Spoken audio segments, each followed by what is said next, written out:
Right, good evening, ladies and gentlemen.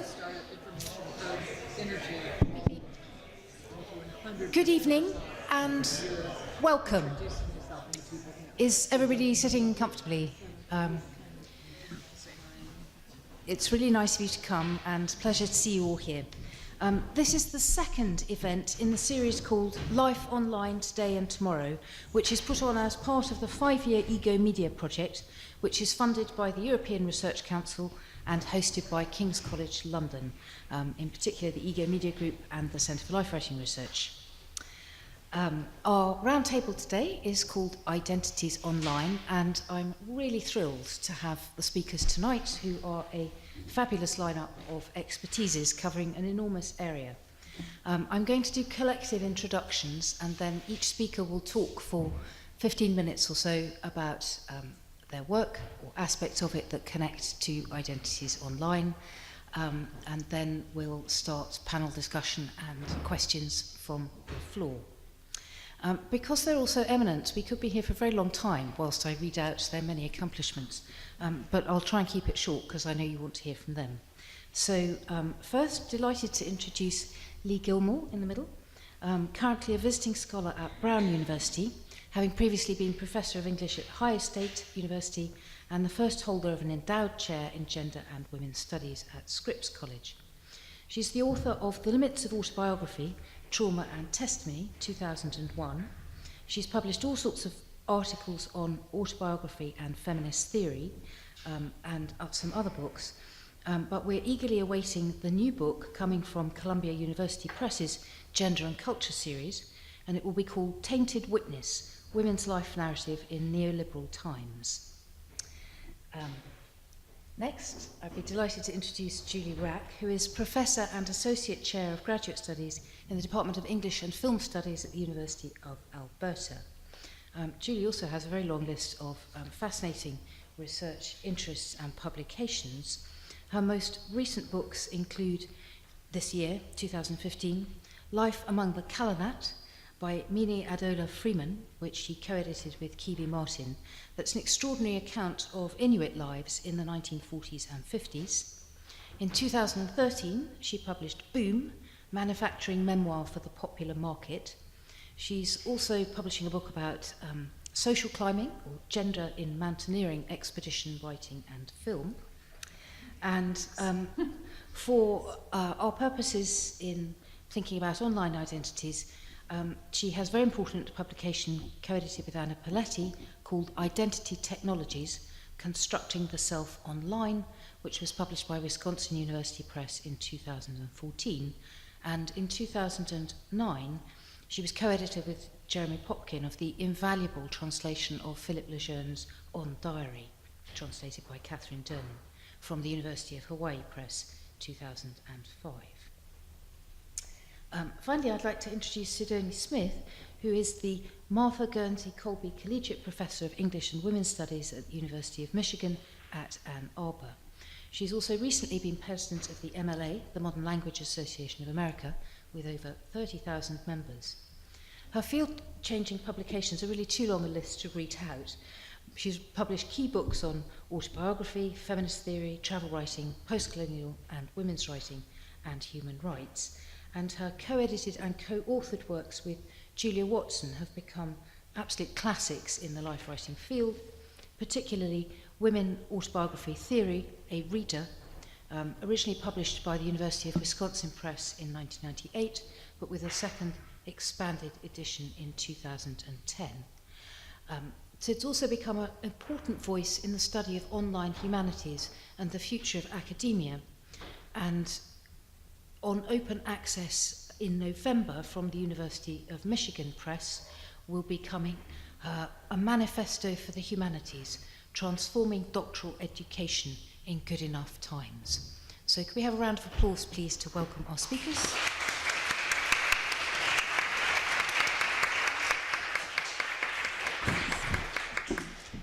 Thank you very much, Claire, and it's delightful to be here. For those of you who have we've been all together since about 9 o'clock this morning. We're glad you're here. We need fresh horses. So I'm just going to jump in. I'm going to talk about contemporary U.S. example of online witness that has traveled internationally. So if you're not already familiar with it, I hope that these remarks are sufficiently clear. This is called Social Media as and Witness, the case of Black Lives Matter. From Tahrir Square and the Occupy movement to digital images and videos documenting the flow of migrants across Europe, social media has become central to grassroots political movements. Social media as a testimonial space develops so rapidly that it can be easy to forget how recently it and the technologies that make it possible appeared. Facebook in 2004, Twitter 2006, the iPhone in 2007, and the launch by Apple of the App Store in 2008. I want to explore how social media can offer dense testimonial reference and supply the historical contexts often missing from the headlines through links and hashtags. Historical movements and their specific references travel together in online witnessing. One recent example of how online witness infuses contemporary events with critical framing and historical context is Black Lives Matter, which emerged in the aftermath of Trayvon Martin's killing on February 26, 2012. Trayvon Martin, a 17-year-old African-American high school student, was fatally shot by George Zimmerman, a neighborhood watch volunteer / vigilante who stalked Martin as he walked to a neighborhood convenience store in Sanford, Florida, to buy candy and a soda. When Zimmerman was acquitted, a wave of protest ignited nationwide through social activism on the ground and online. An online petition calling for a full investigation and the criminal prosecution, I'm sorry, I said that wrong, when Zimmerman wasn't charged. A wave of protest ignited nationwide through social activism on the ground and online. An online petition calling for a full investigation and the criminal prosecution of Zimmerman garnered 2.2 million signatures in March 2012, and the name Trayvon was tweeted more than 2 million times in 30 days following the shooting. Debates about the history of legally perpetrated and tolerated violence directed at people of color, racial profiling, and local stand your ground laws moved online too and sparked a national debate. Black Lives Matter establishes a documentary and a commemorative politics to bear adequate witness to grieving in public through their integration into the everyday practices of social network. It offsets mugshots with childhood photos and selfies of victims of police abuse. It challenges the purposeful framing of events by photojournalists with an abundance of so-called amateur digital photographs of the same events that offer different perspectives. And in the Trayvon Martin case, it posted video of his mother, who called for justice and for calm. Through the feminist intersectional framing of Black Lives Matter's online witness, Trayvon Martin's mother was enabled to bear witness not only to her own loss, but also to the legacy of African American children's vulnerability and the inability of mothers to protect them during slavery.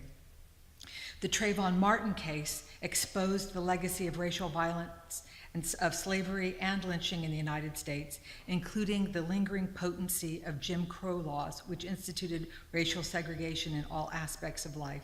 These were then reconfigured in the aftermath of civil rights legislation through the practice of unequal policing and the mass incarceration of men of color.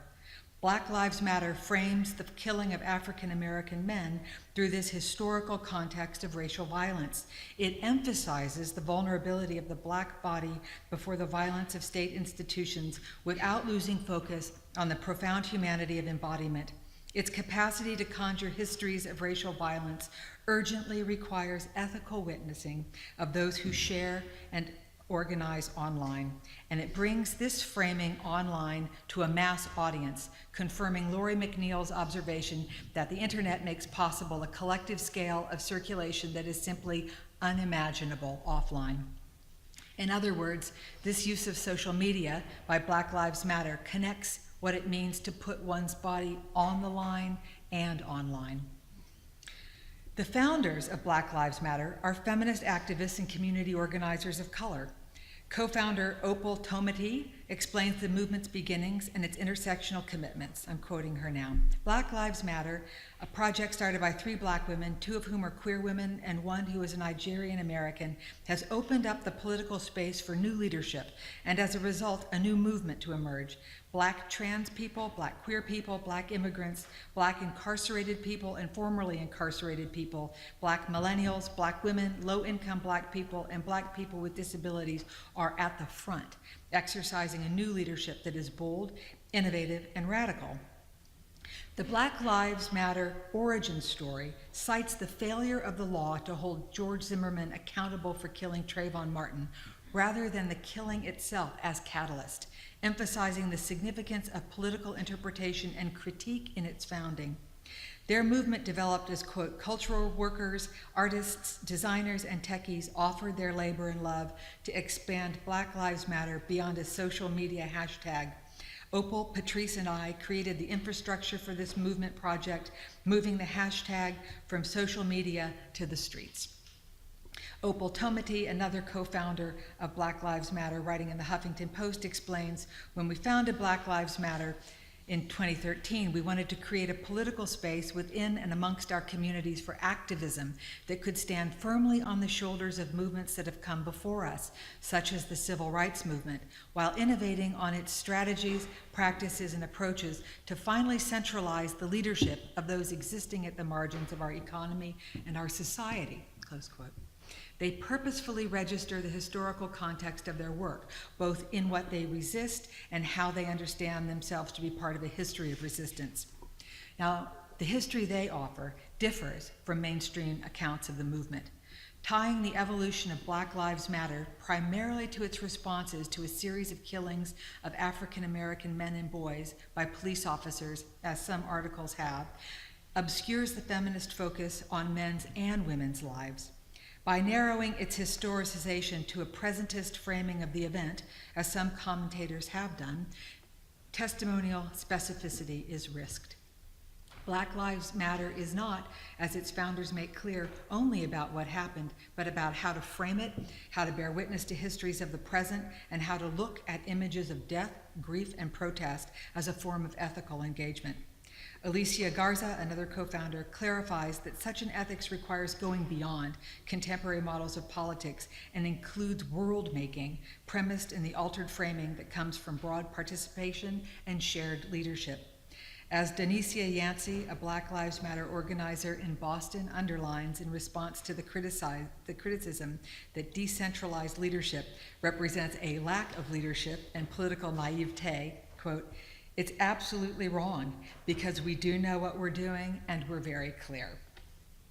The feminist historicizing of Black Lives Matter counters the notion that social media best represents the present and cannot adequately bear witness to the specters of historical violence that haunt the infliction of violence on Black bodies, because in its feminist focus on the body, Black Lives Matter does precisely that. Makes legible and shareable a past as well as a present.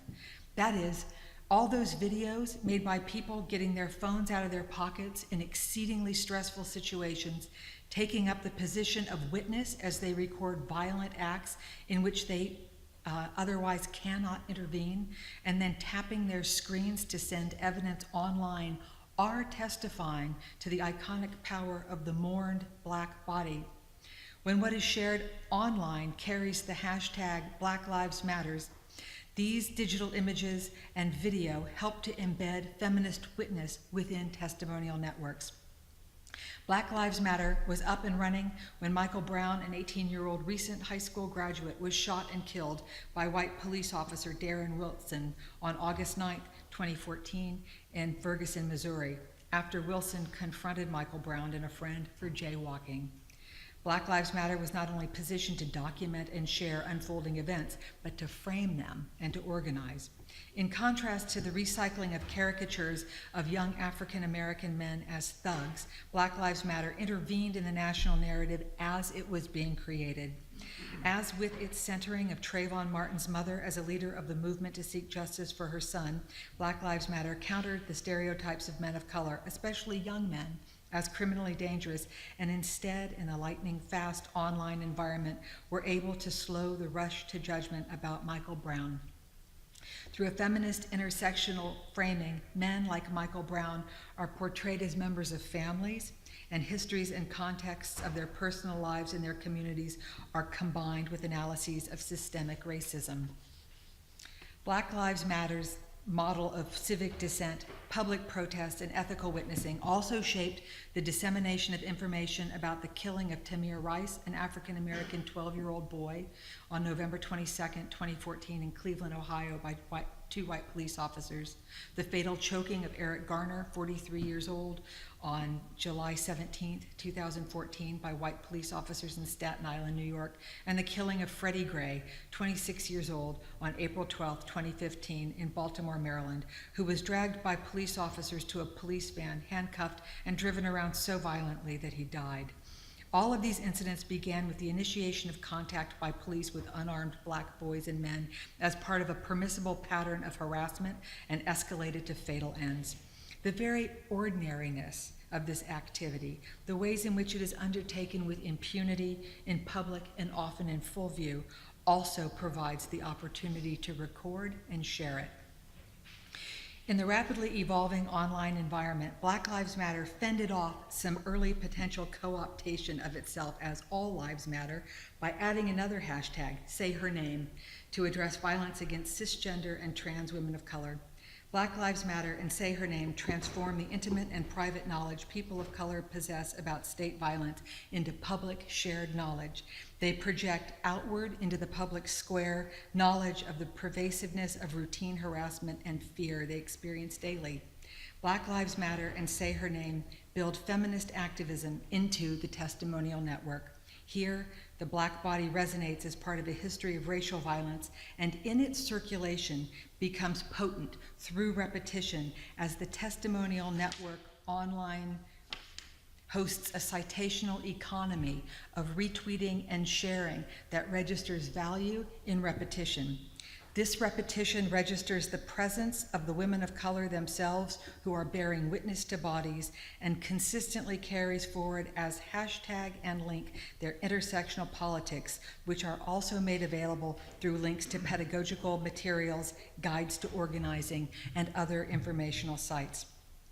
The example of Black Lives Matter helps us to see how social media can carry political and historical context about current events online and how it functions with a broader testimonial network of extrajudicial and judicial spaces of judgment, how it travels with a range of media to diverse audiences.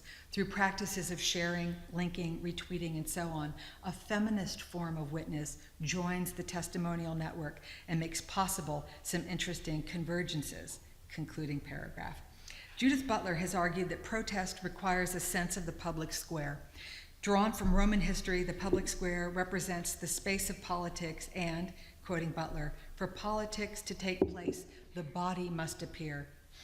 In Black Lives Matter, bodies appear online in part because the public square has historically been off limits to black bodies and policed by violence. In the videos that recorded Michael Brown's body as it lay face down in the street for 4 hours in the heat of an August day, the body was present and the public square took shape through the presence of technology. While we readily think of the power of bodies in protest as the massing of people in the ongoing nightly protests in Ferguson and Baltimore, the significance of the dead body witnessed and mourned, for whom justice is demanded, evokes histories of witnessing that stretch into the past and haunt the present. Here we confront the specters of African Americans lynched and whipped, raped and sold that form both the historical context of current violence and also the testimonial context of previous instances of bearing witness to the mutilated body. Here we think of Emmett Till, who in 1955 was tortured and killed at the age of 14 in Mississippi for reportedly flirting with or talking with a white woman. At his mother's insistence, the violated body of her young son was returned to Chicago and placed in an open casket. The public funeral was attended by tens of thousands, and images of his body were published in newspapers and magazines circulated to black audiences. The images raised a public outcry and rallied cross-racial support, brought critical attention to civil rights in Mississippi. Thus, the material witness evoked by Emmett Till's mother's decision about her son's body precedes and resonates with the online witnessing Black Lives Matter practices. We also note here the potent voice of female dissent to intervene on behalf of the dead body of one's kin. Thank you.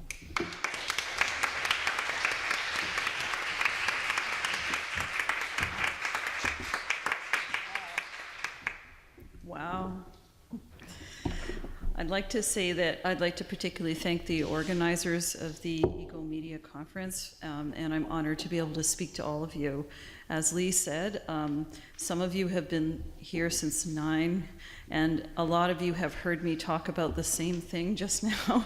So what I'm going to try to do is talk about, in general, what my research is about, because Claire said that I should do some of that, because I have been working on issues of online life for probably 15 years, maybe longer, which, as I have said, in internet time is forever. And so that means a lot has changed since I started. So I'd like to share some of that, and then read a bit of a piece that has just come out in the fabulous collection, special issue that is in the journal Biography, edited by John Zwirn and Laurie McNeil, and that's specifically about gaming and The Sims. Okay, so.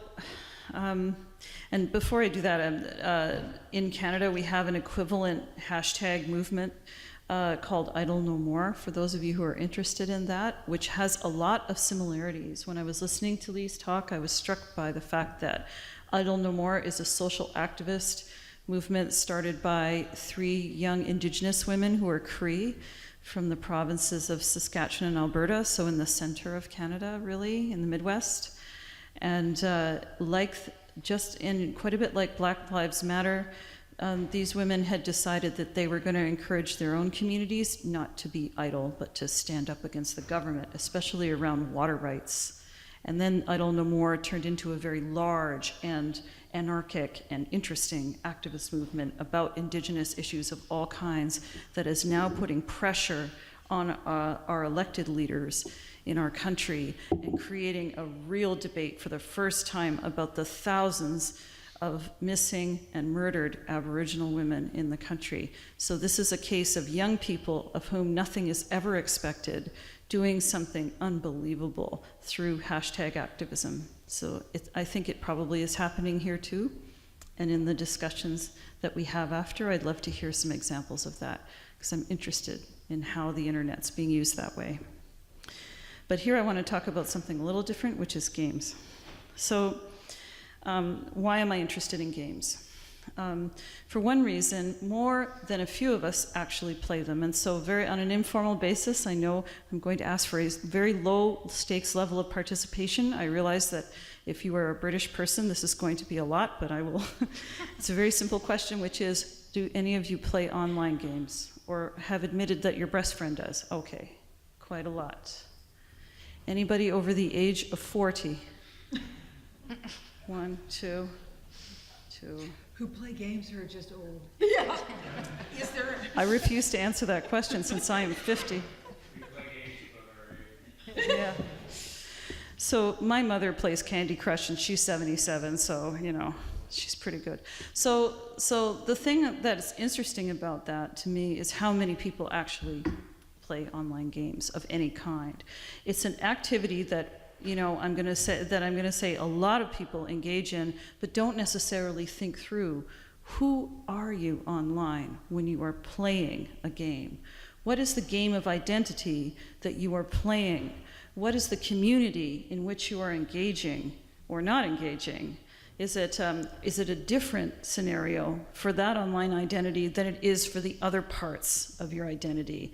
I think that answering those questions actually helps us think a lot through what the internet means and what's going to mean to us, and especially about identity. So Claire, this is the part where I say, I tend in my work to think of identity as distinct from subjectivity, partly because there is a long discourse from philosophy and other areas of critical theory about what subjectivity is, what the subject is, but identity doesn't have an easy trajectory like that. Stuart Hall, for example, is somebody who's really written a lot about identity and what it is, but one of the reasons why we don't have as clear a genealogy is because of the way John Locke talked about identity. He created a fuzzy area in his earliest work between identity as property, something that you possess, and identity as essence, right? Consciousness, something that you are. And that confusion has created a lot of the legacies that we see about online. Do you own your identity? You probably do if it can be stolen from you. Identity theft is an important part of that. Are you your identity? Or what is your identity attached to? So the first contemporary use in English of the word is connected to identity cards, World War I soldiers who carried them, and who were English ones, who carried those before there were dog tags. So if you were shot or gassed, your person who came along could rifle through your pockets, if you still had pockets, and could find your card and identify you.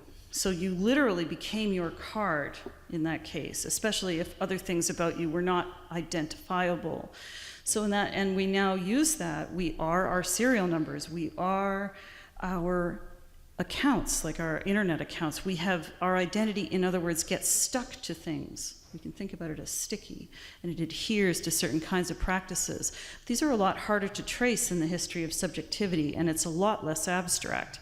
That's why Stuart Hall was interested in it, because he thought that identity also was about issues to do with race and class specifically, because it's the material world and things get stuck to your identity whether you like it or not. That's how racism works. That's how sexism works. That's how any of these kinds of hate discourses are perpetuated. They get stuck to you whether you like it or not, and then you have to deal with those. Right? So I think that in my own work, I really do emphasize that identity is a very important thing to think about, especially online identity. We don't tend to think that online identity is like offline identity, but I think there are a lot more similarities than we like to imagine about how those things work. And we've just heard an example of that. The difference would be from Leigh's presentation is about scale and speed.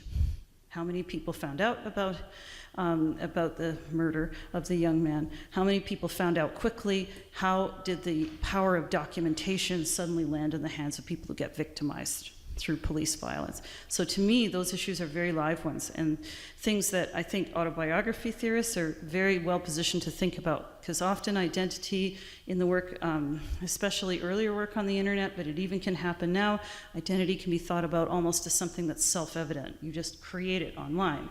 But all of you know how difficult it is to manage your online personae. You've all become celebrities. Andy Warhol was right. You all have 15 minutes of fame. It seems longer, doesn't it, as you try to manage all the information about you. Okay? Nobody has ever had to do this on this kind of scale before.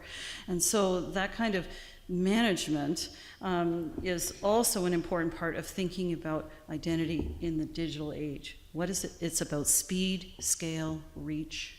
Sometimes the other issues aren't that different, but those things are different. So I got interested in that around games. So let me talk to you a little bit about The Sims. Besides me, has anyone actually played The Sims? Oh, there's some Sims. Can you call it which Sims? Sims 1, 2, Sims Making Magic, my personal favorite, Sims University, yeah. The City, you're the City. Anybody else, please? Pardon me?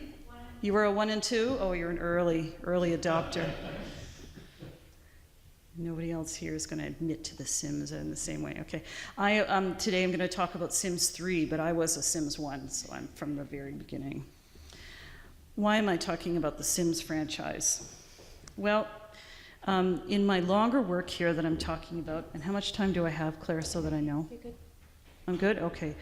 In my longer work that I talk about this, The Sims is, I think of as a life lab. It's a way to test what identity online can be about without knowing what the answers will be necessarily, because everyone who has played The Sims, and even if you haven't, you will know by the end, has to contend with the fact that The Sims is increasingly a sandbox game. You play The Sims not to win.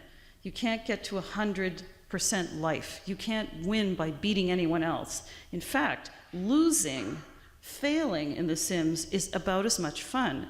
There are large amounts of discussion groups and websites about how to effectively kill your Sims and how satisfying it is to actually end them, right? So when you think about that, the game has its ability, and it is one of the most popular internet games in the world. It still is the highest selling internet game of all time. Can you believe that? 174 million copies and counting, not counting the ones your siblings might have borrowed from you without asking. So there's a lot of people who have played The Sims, and worldwide, almost every language group, every country, every continent except Antarctica, somebody's playing The Sims, right? So this kind of, the popularity of the game is partly why I was interested in it.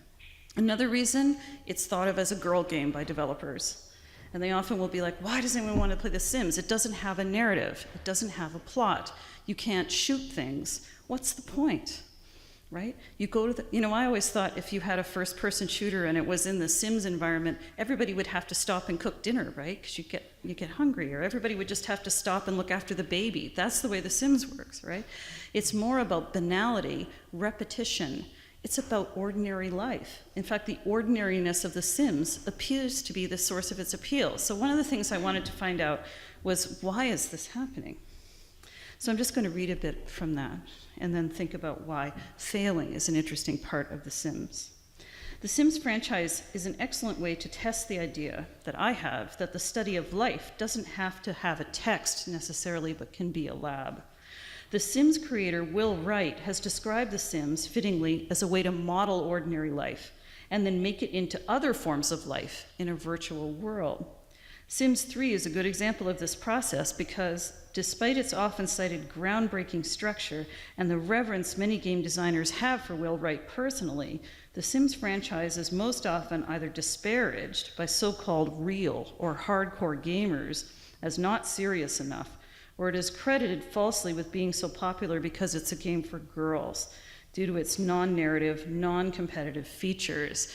And as I just said in the session before, The Sims actually is played by boys as much as it's played by girls, and adults play The Sims, not just children.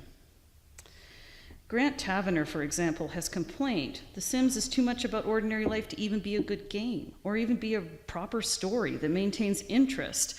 In my view, Tavener is missing the point. Games do not need to be exciting or novel to succeed. Look at Angry Birds. It is not exciting. It is very successful. Making narrative may not be the point of The Sims at all. In fact, repetition and the banal might be part of the reason why it works. The process of creating, maintaining, and destroying life in The Sims appears to exceed rather than fall short of the conditions which structure most gaming. And I'm interested in it because it's about life, right? And this is life writing. This is the field, right? So that's one reason why. So let me talk a little more about The Sims and why it's so important. The Sims, in fact, is about living as a process. The actual experience of playing the game works against the common assumption that narrative is inherently reflexive, and so it works against the assumption that there is no life without narrative. And this is something that autobiography theorists sometimes miss. In the essay Life as Narrative, Jerome Bruner concludes that the act of making a life narrative has the power to structure how we see the world. That is very much like the way The Sims works. But it is not at all like Paul John Aiken's claim in How Our Lives Become Stories, that identity is narratively constructed and so is always already storied. So there's a difference between Bruner's position and Aiken's position. Aiken argues, quote, narrative is not merely an appropriate form for the expression of identity, it is an identity content. So he thinks that from the time we're born, we're about stories. It sounds nice, doesn't it? It sounds romantic, except that not all internet activity is about stories. When you post something in your favorite social media site, whether that's Instagram or Tumblr or whatever, it's not necessarily narrative that you're posting. You might be posting inside of a genre of expectations, for instance, food, right? I had a student do a really good project about how exacting Instagram is about how you post food. You cannot post bad pictures of food. They have to be good pictures of food, right, in order for it to be a successful post, okay? So that means not only do you have to never eat your food because you have to take a picture of it, you have to represent your food, but you have to be good at it. And so but that's not narrative. You're not making a story of food. You're intervening in a discourse. Okay? So that's kind of, so I think Aiken's not right in terms of that you need narrative in order to have identity. I think that's not necessarily true, at least not online. Okay. So what can we say about The Sims? What happens when people want to make stories out of it? One of the interesting things about the game for me, because it is non-narrative in its elements, your character is born or you create it, right? And this is what I did when I made a simulation as a test. I made two, okay, so I'm gonna have to tell the story again. I made 2 Sims inside of a family, Michel Foucault and Michael Jackson. So basically that's because I thought they'd never get along with each other. One of the surprises of the simulation is that they became friends. This would never happen in real life, but it's because Michael Jackson in the simulation became a reader, and he read all of Michel Foucault's books, and he carried them around with him, and he wouldn't even carry his guitar with him. He would carry these books, and he would read them when he had a moment alone. There is nothing that I planned into his personality to say that he was going to do that, but somehow the algorithm decided that he would, right? So this is one of the things, the affordances of the game are difficult, but also the algorithms of the game are not immediately predictable. So it gives a sense of openness to the play. And I think that's what's appealing to people about The Sims, is that it's hard to do it. So I just want to provide an example for you, and I don't have any pictures for you because frankly, I was too tired and I forgot to put them on my stick. So I'll just tell you about this, is that one of the things that a lot of the players of The Sims appear to like to do is make legacy challenges. Legacy challenges in The Sims playing environment refer not to anything inside the game, but to the community in the game and its decision to make a challenge, to make something that other players have to adopt in order to do. For instance, a challenge might be have 8 children in a row in 15 minutes, or whatever it is, right? You know, or build this house, or make a family exactly like your own family and run that family. Like that's a very common and autobiographical challenge, okay? The particular one I want to talk about today is Alice and Kev. In a Sims Legacy Challenge in The Sims 3, Robin Birkinshaw challenged his community to run a simulation with homeless characters. This is very hard to do in The Sims because you usually need a house for them to live, and the game wants you to have jobs for the Sims.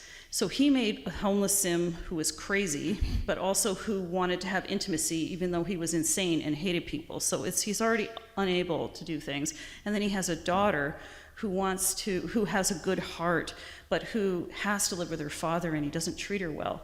Inadvertently, the game replicated the conditions for homelessness, particularly in the United Kingdom, which is where Robin Birkinshaw is from.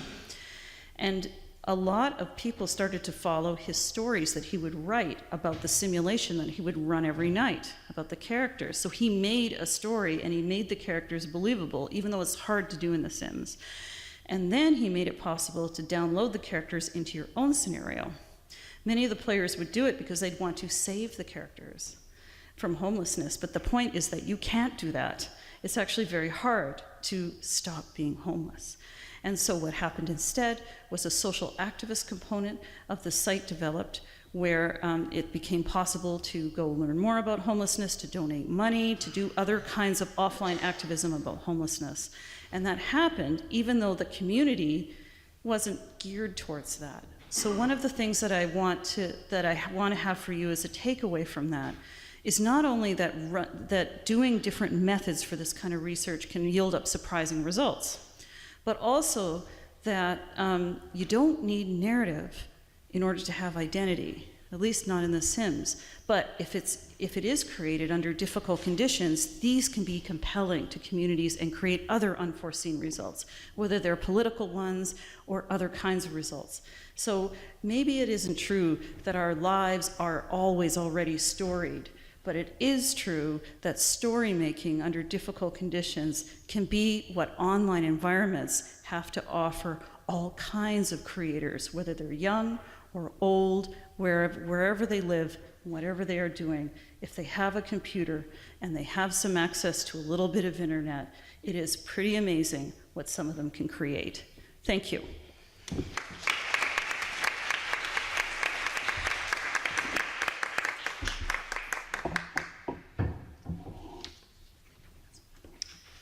Thank you, everyone. Can everybody hear okay up there in the back? Is that good? Okay, just let me know if I'm beginning to flag, and so I'm trying to keep my energy at high level. Thank you, Max, Claire. Thank you, dears, for your papers. I'm going to shift the focus a little bit, and I'm going to be thinking about online professional identities and kind of the technologized aspects of professional identities of academic humanists. And I'm going to do this because I've just finished this book called Manifesto for the Humanities, Transforming Doctoral Education in Good Enough Times. It will be out in an open access version, we hope, at the beginning of November, then out in a book form after the first of the year. And it's a book in which I try and think of, or I try and make the case in a very passionate way about how we need a doctoral education in the humanities that is not a 20th century education, but a 21st century education. And so part of the book is focused on the nitty-gritty of doctoral education, including the components of it, most prominently the dissertation. Part of it is about the conditions, economic, political, institutional, corporatized conditions of the academy today and the problems that academic humanists have. And the middle part, the longest part really, is about the new life of the academy and the way in which changes in the academy are asking for us to imagine this new ecology and who we will be as academic humanists in that academy. So there's a chapter on the distributed university, the new ecology of knowledge, the new media and modes of scholarly communication, the project of going open access, the way we teach now, and then I have a small piece on the possibly post-human humanities scholar, and that's what I'm going to present to you today. Okay, one of the final observations I make when I talk about the shifting environment in which the humanists will go about their everyday lives in the next decades is this brief one offered in a speculative mode. It has to do with the agent of knowing, the scholar-teacher.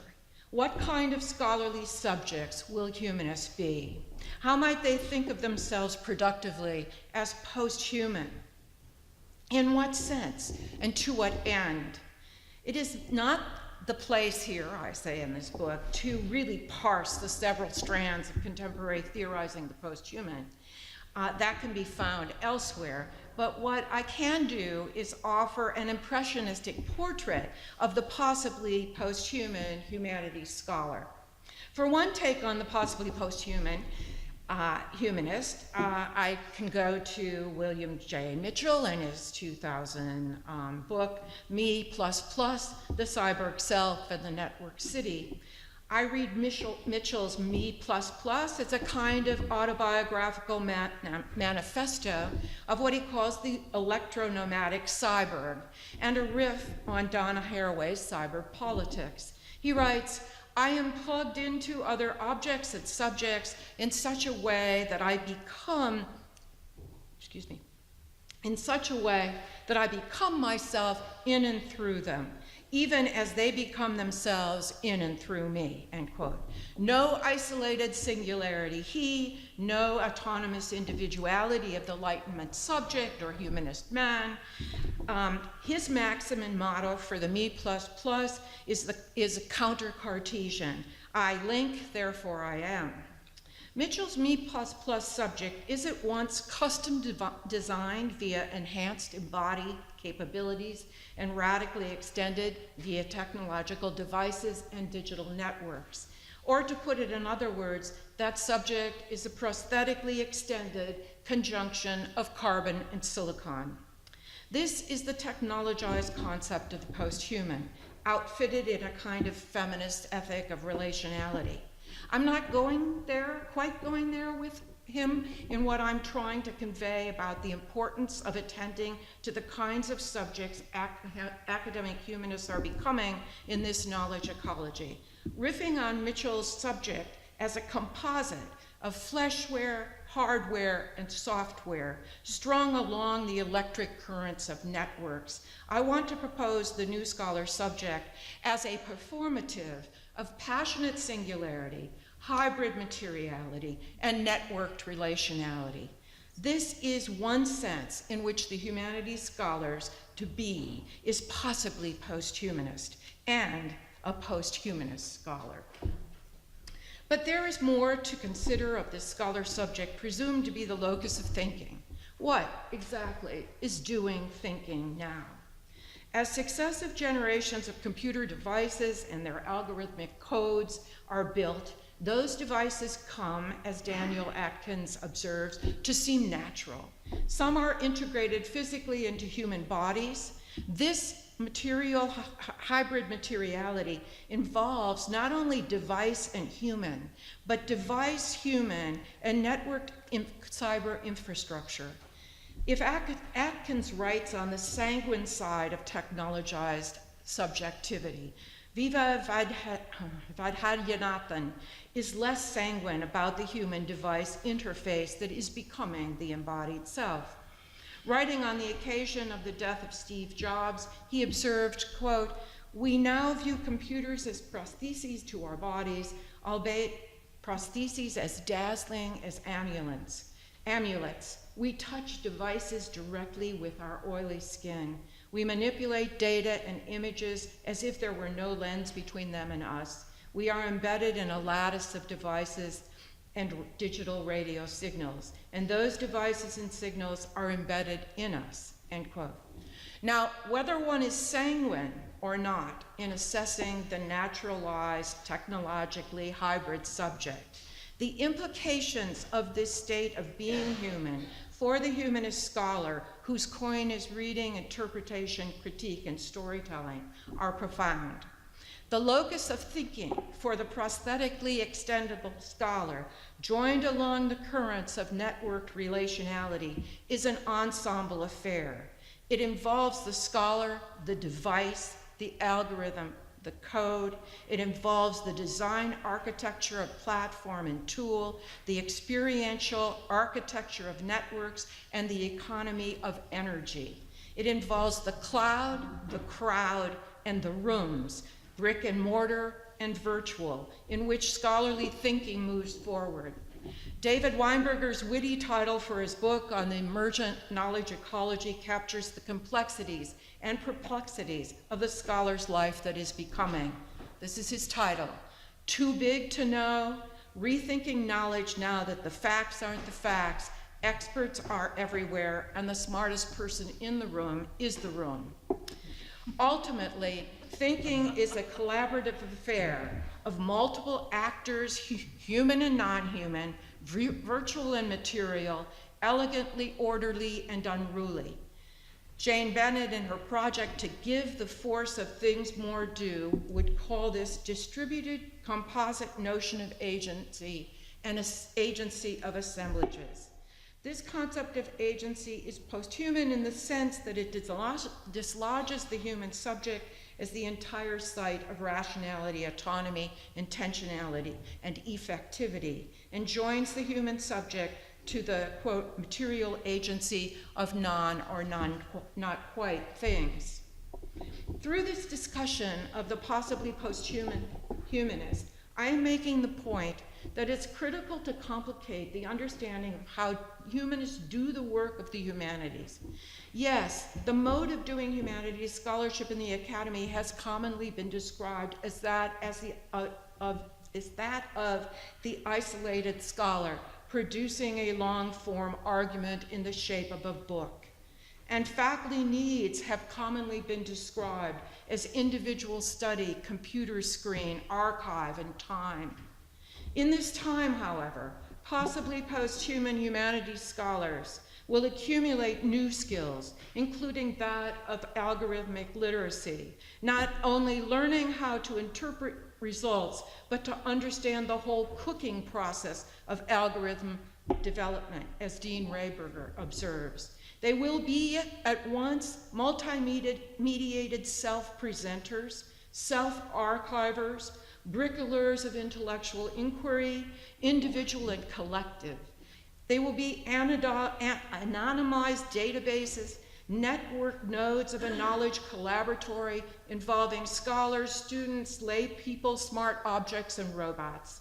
Network scholars will not only be connected to knowledge communities close at hand, in the room, so to speak, but also connected across the globe in an interlinked ecology of scholarly practices and knowledge economies. The scholarly environment is thus an assemblage of human and non-human agents, ever mobile, forming and reforming, expanding in number and complexity, and contracting, traveling along one itinerary and then another, purposeful and unpredictable. And the work of the humanities scholar becomes perhaps that of Donna Haraway's witness, an interpretive, engaged, contingent, fallible engagement, never a disengaged account. Or it perhaps becomes that of Rosie Braidotti's process ontology, a role for the intellectual which consists not in leading the opinions, the doxa, legislating the truth, the dogma, or administering the protocols of intellectual life, but rather in creating and disseminating new concepts and ideas. The stakes here remain high, for as my colleague Leila Fernandez cautions, knowledge does not simply represent reality, it also makes reality. In other words, knowledge literally matters. But even as the ethics of scholarly inquiry are rethought along these post-humanist lines, it is necessary to recognize the less salutary aspects of algorithmic transformation of the humanities scholar. For that is another dimension of the possibly post-humanist scholar subject. That subject is already captured in the big quantification engine of higher education. This dataization of the humanities scholar is at once a given and troubling to contemplate, just as current trends in self-quantification are sometimes amusing, sometimes disquieting. North American institutions have embraced the mantra of assessment and quality outcomes, a mantra extending across all the domains of higher education. Humanists are enjoined to use models of quantitative assessment of scholarly productivity, as colleagues in the sciences and social sciences have long done with their citation indexes. Google Scholar has already become a kind of vanity mirror of citations for humanists, if that is, the name is sufficiently unique and one has few Google gangers. Those are people with your same name. But the mirror on the virtual wall is not just for vanity, it is for professional survival and advancement.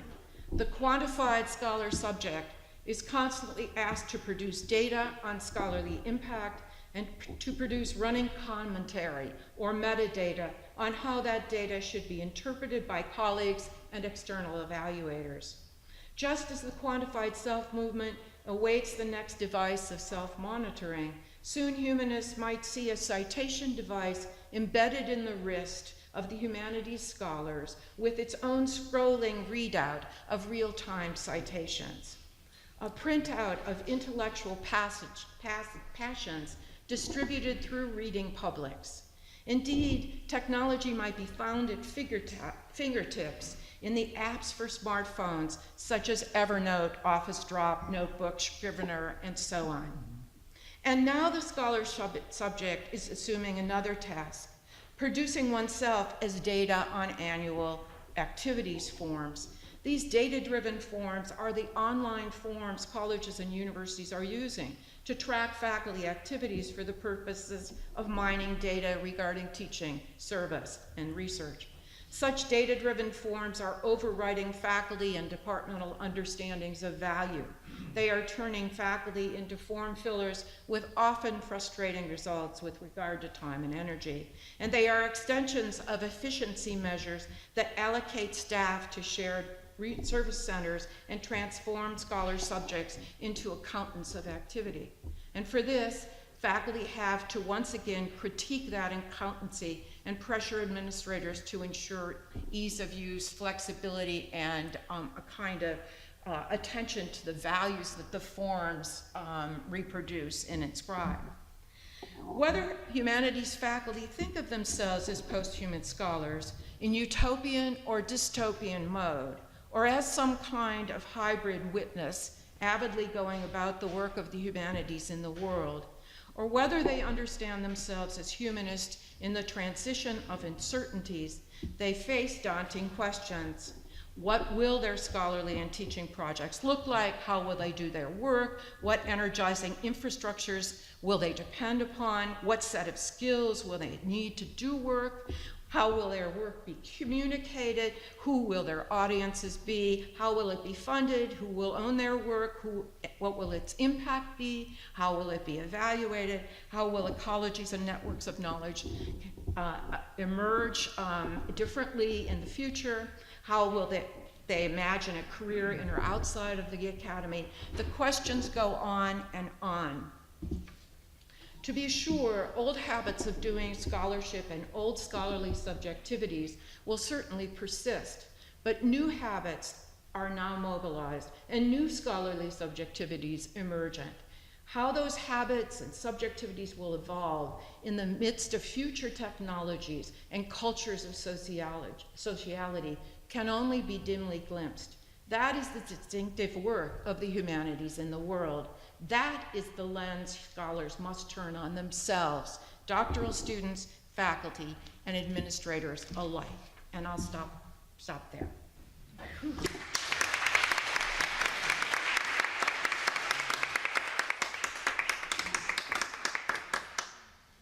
Thank you very much. I'd like to take the chair's privilege of just asking one question, the first question. I had a conversation last week with a systems forecaster for Unilever who said to me that people think of algorithms as a string of abstract numbers, but actually there is a human input in shaping them, which of course is invisible and beyond certainly my reach of mathematical competence and understanding. But in different ways, algorithms sort of came up explicitly in two papers and perhaps implicitly in Leigh's work about mass circulation and momentum. And I wondered if you could just reflect a little bit more on how we might, as it were, know more about the algorithmic affordances that are working upon us and with us and possibly against us. Do you want to start on that? Oh, heck, sure. I can try. This is hard because I think the reason why algorithms operate the way that they do is because of their invisibility, but also because they're elite formations. They're actually hard to figure. They're actually hard to program. And I think, and it's a very specialized skill that requires you to be able to do the kinds of statistical work that enable algorithms to operate. One of the things I think that would be interesting to do is, I think that people who are interested in this area need to collaborate with people working on AI, because I think that artificial intelligence is the place where algorithms are being tested and twisted around and thought through. I don't actually think that I care much about the corporate use, because I know what they want. They want my money. They want my body to give them money. That's what they would need. But I think that artificial intelligence work, which is becoming extremely important in the public realm and which has a lot of ethical questions attached to it, that if I were going to be doing work on specifically on making algorithms visible and thinking through how choice operates with algorithms, that I'd go to AI people and collaborate with them. Because years ago, I did some work with some AI people who told me that computers can't actually lie. Human beings can lie. But to lie means that a computer has to choose option 1 and then decide not to choose it, but to choose option 2. but for reasons that are not logical reasons, and they can't do it at random, right, in order to work. And so if you can't make a computer lie, you can't replicate the human mind. And in that sense, that is one reason why I think algorithms at this stage are so imperfect. Everyone has had the experience of being on social media and having the wrong choices directed to them. Am I correct on that? For instance, not to be too rude or anything, but I am pretty much the last person who needs to learn about penis enlargements. And yet these things are directed at me, and they're directed at me because algorithms are not perfect replications of the human mind at this point. So to me, I'd want to know more about why they're not and what we can do about it. I hope that helps the conversation. A couple things to say on that. One is I have colleagues at the University of Michigan who are in media studies, communication studies, and an American culture, who are working on the cultures of the algorithm. I have colleagues who are interested in the gendered and racialized histories of algorithms. So part of what the project is for humanists to be doing work on the cultural studies of algorithms. The other part, this comes from a book that Sherry Turkle wrote. The other part is that humanists have to demand a place at the table when there's discussions about issues around coding, issues around systems architecture. And that is, instead of they don't have to become experts in it, but they have to be at the table to ask the questions about the framing of the issues that the algorithm is trying to deliver. So those are two aspects of it, and that asks us to be very active in not trying to become coders or understand or claim algorithmic numeracy, but to be engaged in the kind of work that our colleagues, learning through the work our colleagues are doing on the algorithm, and then taking the time to insist that humanities faculty are part of the larger conversation. Right. Questions? Rebecca. Thank you.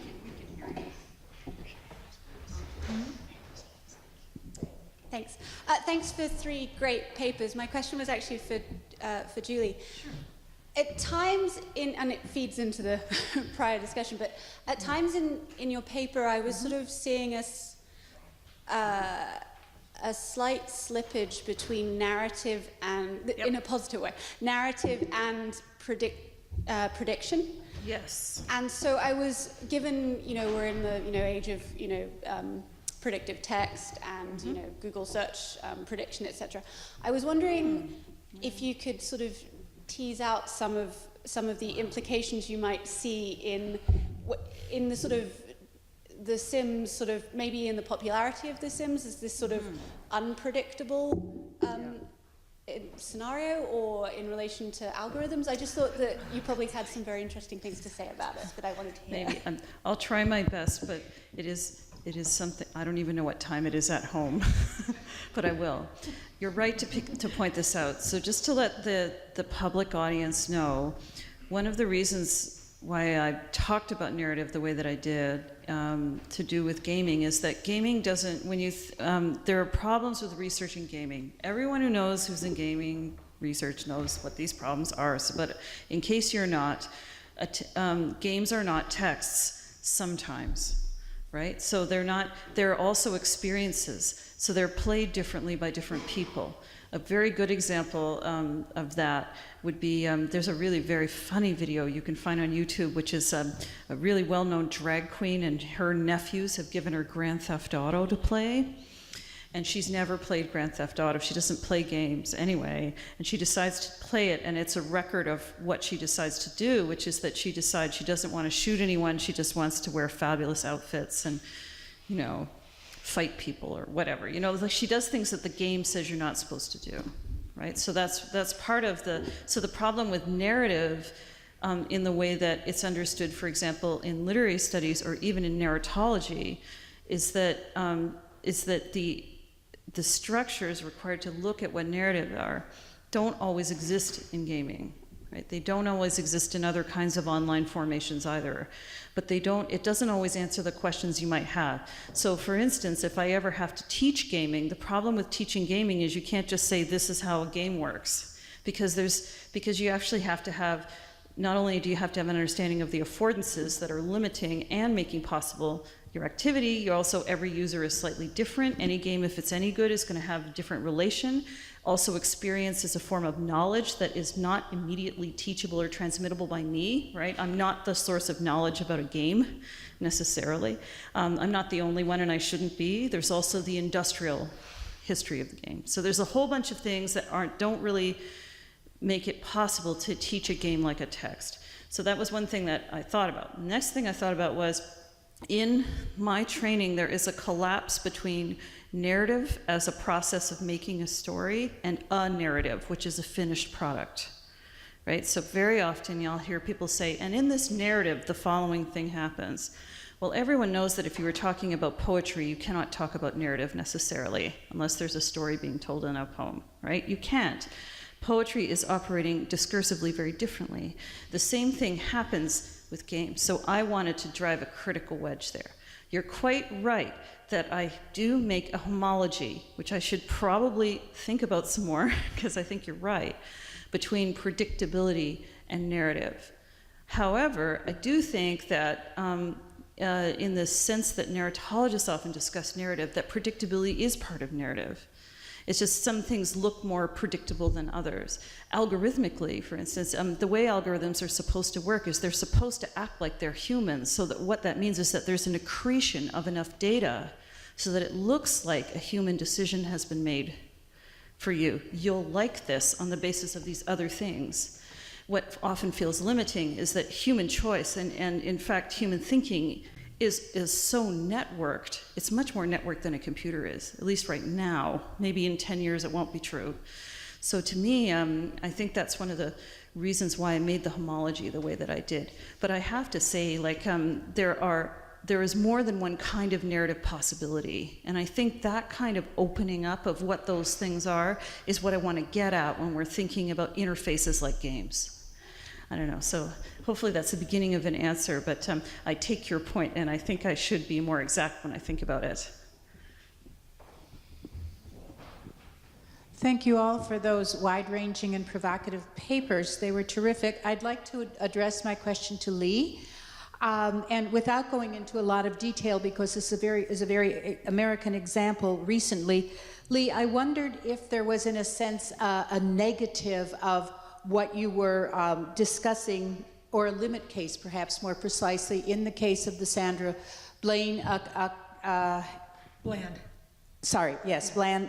situation, in which this was a woman, not a man. She was not murdered, but committed suicide in a jail cell after being arrested for what I believe is a non-offense.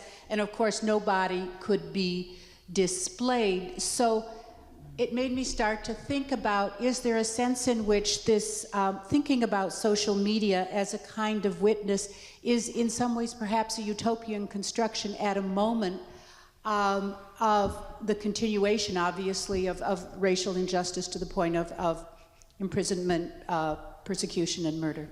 Thank you. I think I might be doing something with tone that might be a little bit similar to what you're doing, which is to try to talk about openings and possibilities within what is otherwise a really bleak situation, right? So that, you know, my question here is to test how can social media present online witnessing? How can it slow down the rapid judgment that the Talking Heads news cycle calls for? And my sense is that it does it through the formation of something like Say Her Name, Black Lives Matter, that are already lodged in the testimonial network, so that they're there waiting to tag that stuff, and then they have a way of looking at it.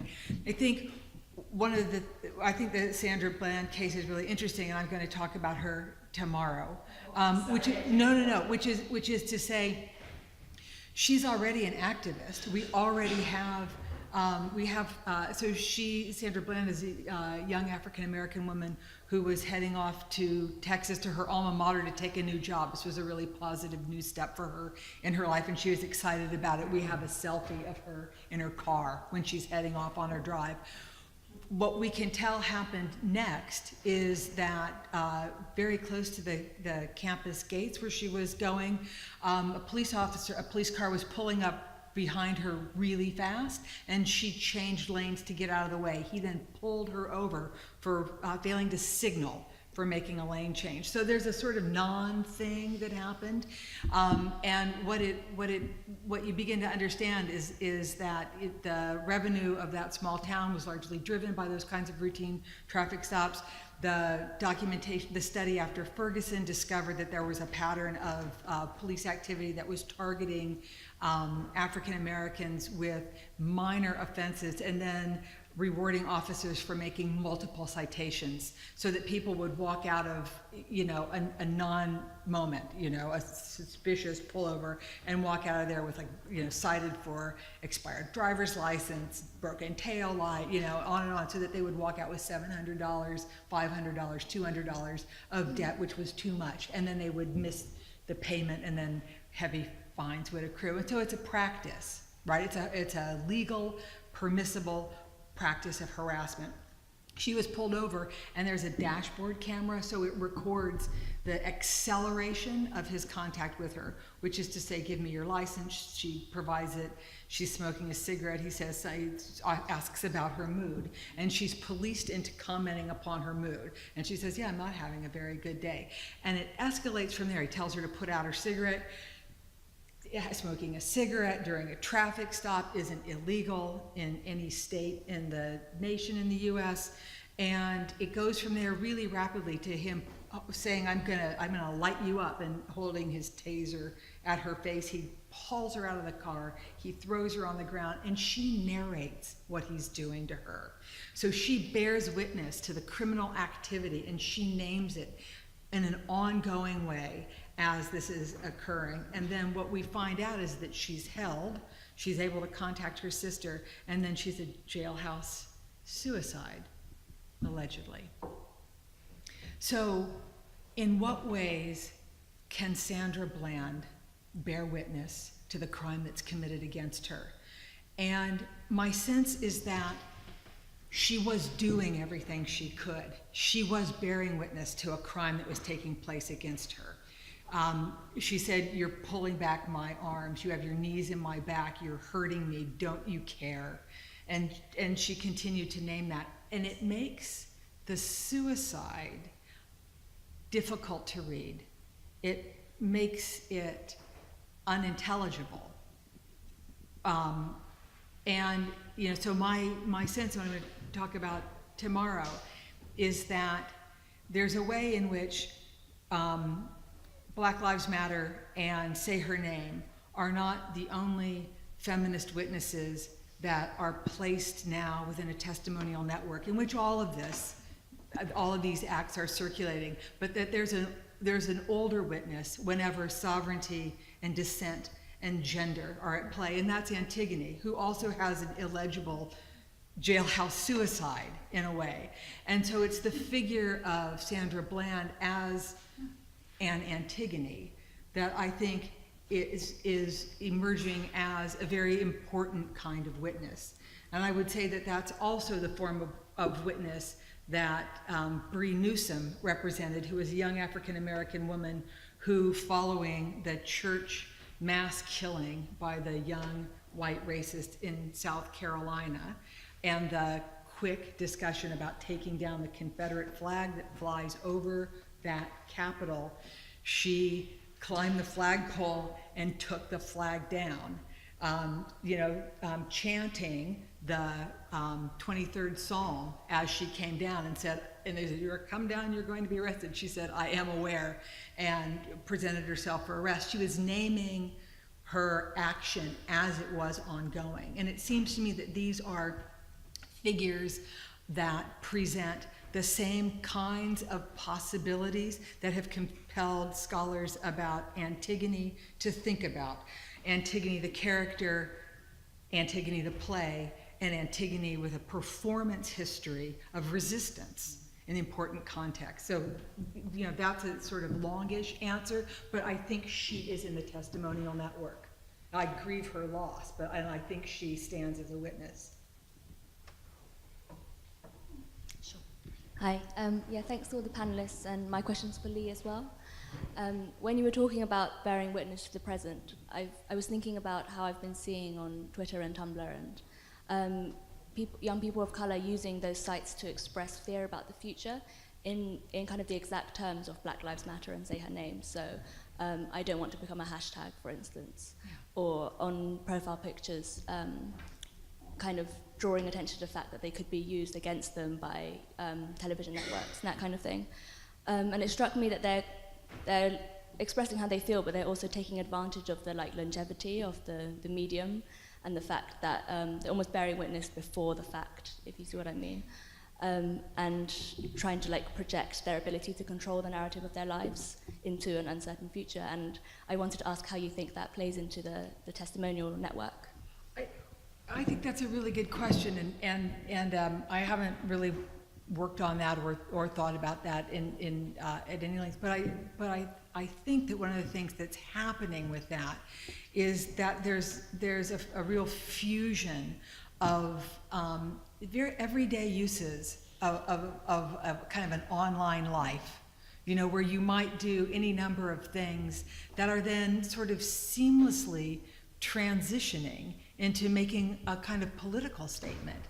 And so what I see in there is a kind of interweaving of the political, of giving a kind of political voice with a newly available discourse around it for adolescents. And so I think that there's something really specific about adolescents online and youth online and how youth are using different media and propelling it forward, how they're being targeted and sort of marketed to in really aggressive ways. But there's something there that's happening with making out of something that's available. And I just think you're really on to something that's important. And I do think that there's a kind of potential. There's a way of speaking out of fear and anxiety, but turning that into the public square and claiming that as public knowledge that I think is really important.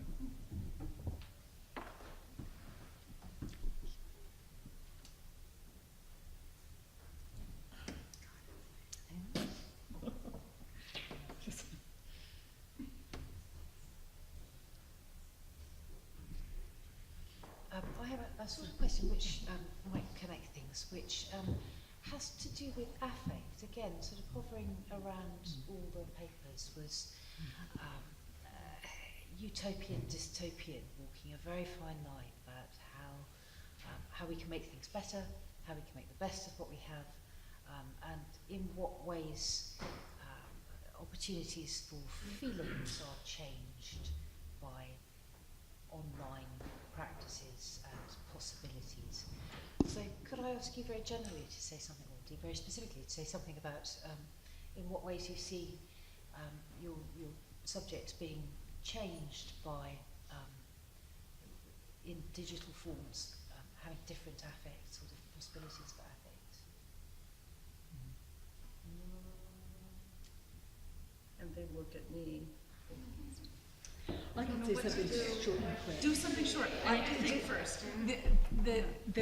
One of the things that I would say is that there's a conscious use in Black Lives Matter and Say Her Name with balancing aversion and doubt and discrediting.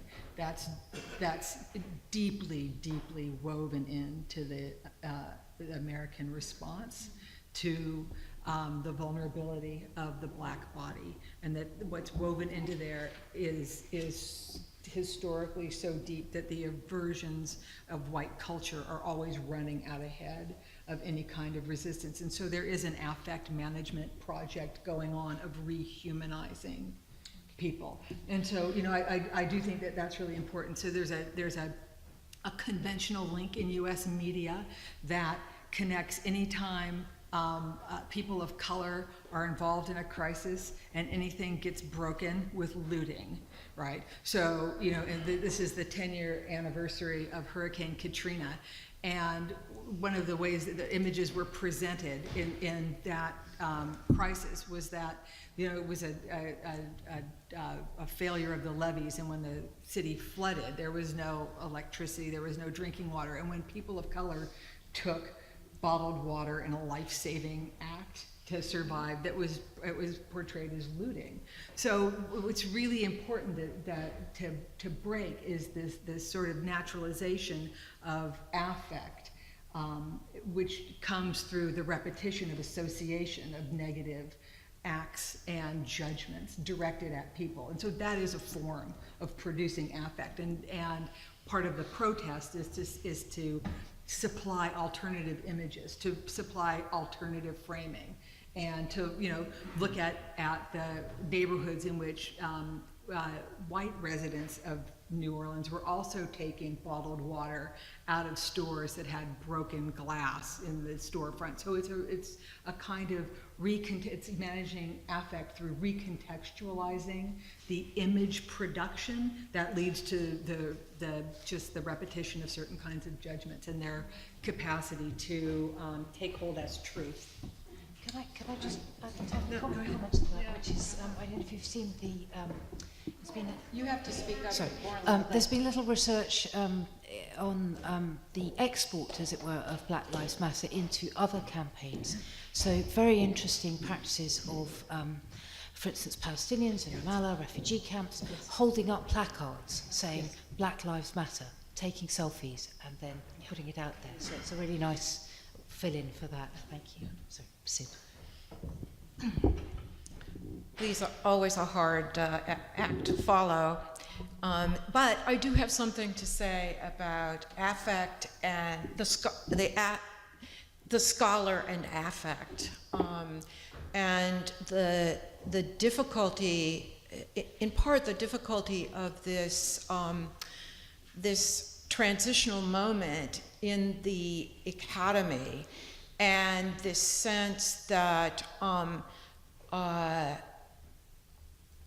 people in and I'm particularly interested in people in the academic humanities, the different way in which they're going to experience their relationship with their work and the relationship with scholarly activity itself, and what it means to do it, and what it means to have ownership of it, because there are all these changes going on, and there's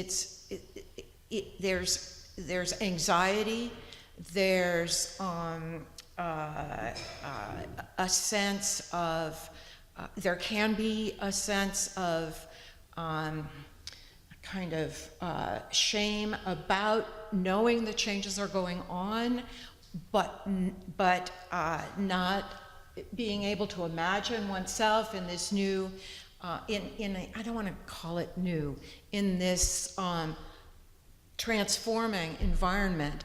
And I'm thinking about the ways in which people are struggling to understand, and this is a strange connection to affect, but are struggling to understand what making one's work open access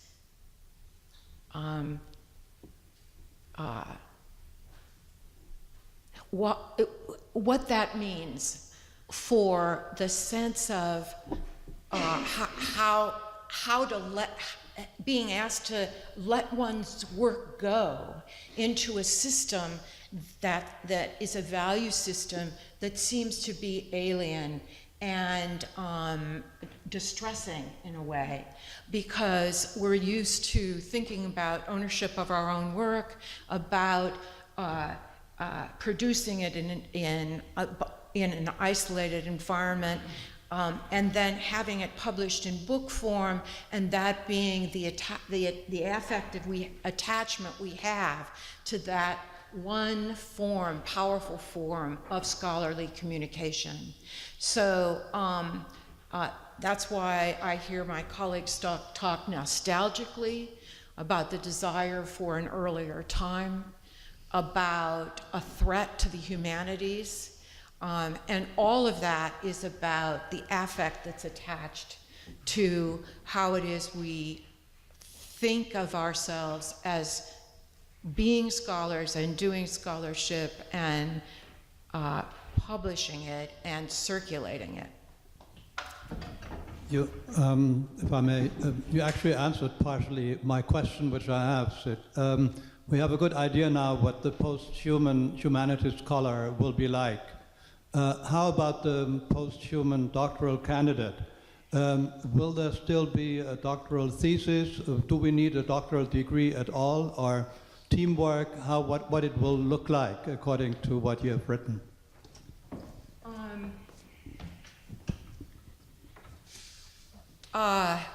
Absolutely, we need doctoral studies, and but in terms of thinking about a 21st century doctoral education, I mean, for me, the idea of the singular project, long form, is a. I'm gonna say something, I don't quite believe it, but it's to be dramatic, is a dead end. Okay, it's a form that's tied to the 20th century. Actually, it goes back to the 19th century. Actually, 19th century, and what we need is a concept of a final project that the student has much more. Has a greater contribution in imagining what it could be and how different media and modes of pursuing that, or as the product at the end of that process, what are the alternatives to the proto-monograph dissertation? And for me, what's critical about this is that I think that the changes in how we can, sorry, my foot is stuck on something back here.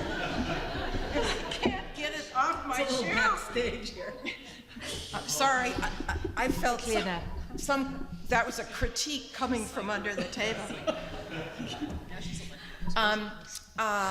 For me, there are two things that are critical about rethinking doctoral education.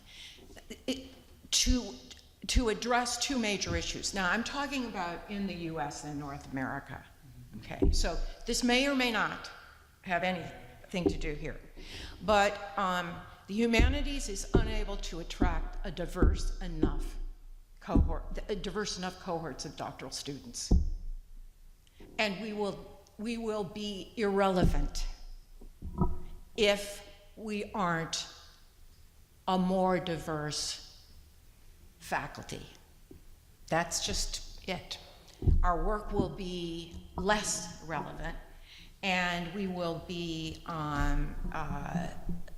bereft of all the different questions that can come to the table to make our work the best it can be.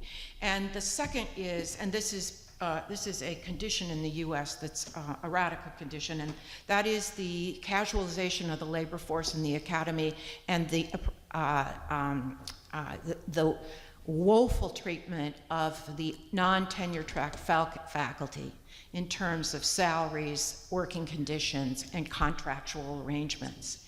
And the thing about imagining a more capacious set of possibilities for a final project and thinking about the ways in which doctoral students need need to be thinking about different ways in which scholarly work is done. That also is tied to thinking about alternative futures. That is, that there's not one measure of success. Getting the position that your doctoral mentor has at one of the major universities. That's a what do I want to say? I'm sorry, I'm tired and I can't get the, it's an inadequate position, sorry. I'll just stop the sentence. It's a thing of the past. It's a thing of the past, okay. It's a thing of the past. And my purpose in calling for this, it is a kind of radical rethinking of the doctorate, is that to the degree we encourage students to see success in multiple futures, there will never be too many people with PhDs in the world. I believe that. The training is powerful. The training is needed everywhere. But there are multiple careers available to students. And to the degree they imagine themselves as succeeding in alternative fields, and as having produced this thing that's not to replicate the norms of a former time, but to struggle towards conceptualizing a project that is meaningful to them, that thinks about the form in relationship to the intellectual questions they're asking, that we will have fewer people who are lingering on to finish degrees and having to teach in these contingent positions. So for me, these changes have to do with addressing some of the very difficult, thorny, and very troubling aspects of doctoral education in the humanities in the States, at least. I'm sorry I went on for so long. No, I'm going to call a close there because I can see our speakers are tired. You've well earned a drink, and it's been fantastic and very, very inspiring. And so please can we thank them, and then all go next door to have some refreshment and revive our spirits and ask more questions there. Thank you all very, very much indeed. Thank you. Thank you.